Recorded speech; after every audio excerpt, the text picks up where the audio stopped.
Kung titignan mo Hi, yung pupuntahan, guys. di pa parang malayo. For Pero today's pag lilingunin video, mo yung pinanggagalingan, On Friday, malayo January ka na. 2, Hindi mo malalaman kung hindi ka namin sa susubok. junk shop Ang namin. buhay ay isang malaking sugal. Kung lagi kang takot sumugal sa isang bagay dahil takot kang mawalan, mauubos lang kung anong meron ka. Kung hindi ka mawawalan, hindi ka rin magkakaroon.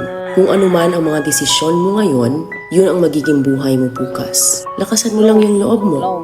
Dahil ang mundong to, aapakan lang ang mga mahihina. Ibangon mo palagi ang sarili mo. Balang araw, magugulat ka na lang na ang layo na pala ng narating mo. Kahit mabagal ang progress, basta may usad at kumikilos ka, okay na yan. Wala tayong magagawa. Ganyan talaga ang proseso ng buhay. Lahat tayo nakakaranas ng hirap. Hindi natin alam kung hanggang kailan tayo dito sa mundo. Kaya mas piliin mo maging mabuting tao. Ang pinakayaman na maituturing natin sa sarili ay ang ating mga pangarap. Kapag handa kang abutin yung mga pangarap mo, hinding-hindi ka maghihirap. Kung lagi kang may pinagdaanan sa buhay or pagsubok, pruweba lang yan na isa kang magiting na sundalo. Sa mga pagsubok, diyan ka aangat, diyan ka babaguhin.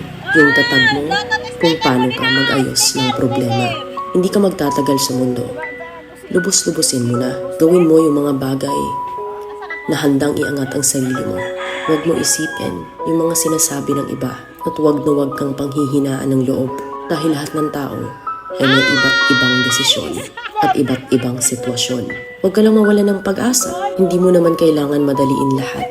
May proseso ang bawat ganap mo sa buhay.